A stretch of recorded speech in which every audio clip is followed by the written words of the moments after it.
بسم الله الرحمن الرحيم ألف لام را تلك آيات الكتاب وقرآن مبين کہ وہ بندگان خدا کہتے ہیں اہدنا الصراط المستقیم، مولا مجھے سیدھا راستہ دکھلا دے۔ اب یہ مجھے بتائیے، جب سیدھا راستہ کہا تو سیدھا راستہ اللہ کے علم میں نہیں تھا؟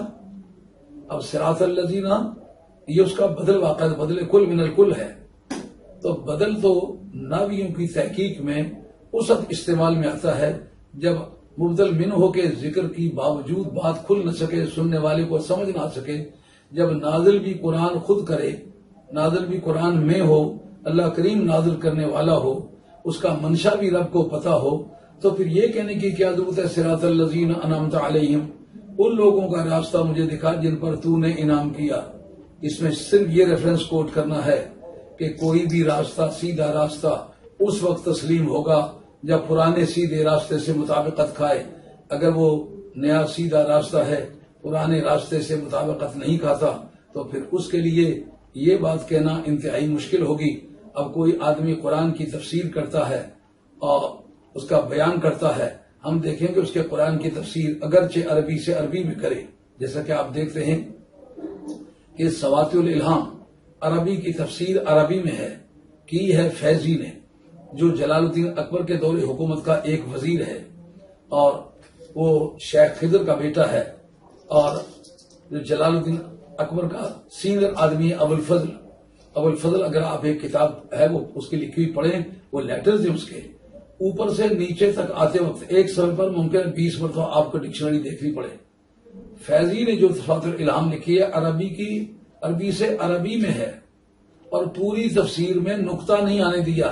قرآن مجید کی آیتوں میں نقطے ہیں، لیکن اس آدمی نے تفسیر کرتے وقت اتنی جامعیت سے کام لیا ہے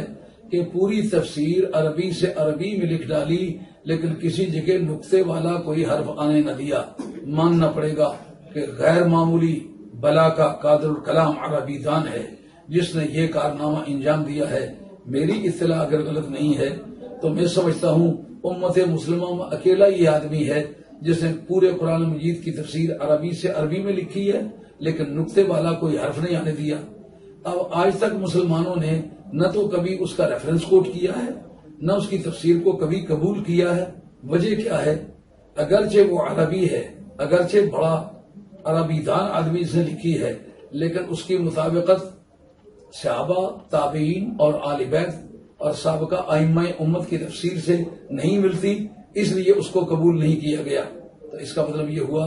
کہ قرآن مجید یہاں بتایا ہے نا کہ مولا کریم مجھے سیدھا راستہ دکھلا، تو سیدھا راستہ دکھلانے کے وقت یہ کہنے کی ہرگز ضرورت نہیں تھی کہ وہ راستہ جن پر تو نے انعام کیا۔